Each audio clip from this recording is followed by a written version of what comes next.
Mayong gabi mga ka-idol, magmukbang tayo ng itlogin at saka sibuyasin at saka kamatisin at bawangin.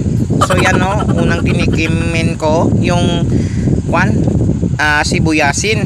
Tingnan mo, mukha ko parang di may pinta. Yan o, yan ang kinain ko ngayong gabi, no. Sinubukan ko nung nakita ko sa Facebook kung legit ba talaga. Kaya yan. Tapos next ko tinikman is yung kamatisin. Oh. Wow. Tingnan mo, gatutulo pa oh. Tingnan mo diyan ang mukha ko. Parang napapikit yung isang mata ko. Oh. No, sa sobrang sabik. Oh, sunod itong itlogin. Yan, yung itlogin hindi ko na ginlaga ko lang yan tapos nilagyan ko ng paminta na powder. Sana all. Masarap pala kahit walang asin. Oh, so dito naman tayo no sa craving sa ting isda no, isdain.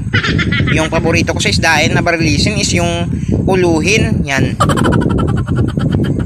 Yung yung pepperbill, kinkain ko din. Kasi sayang naman. Oh, ito next tayo patatasin. Oh, ano sa tingin nyo? Masarapin?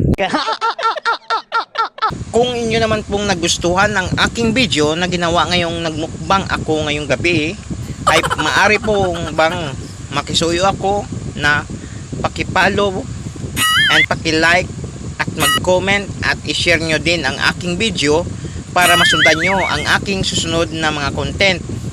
For the see you the next vlog, mga kauahay!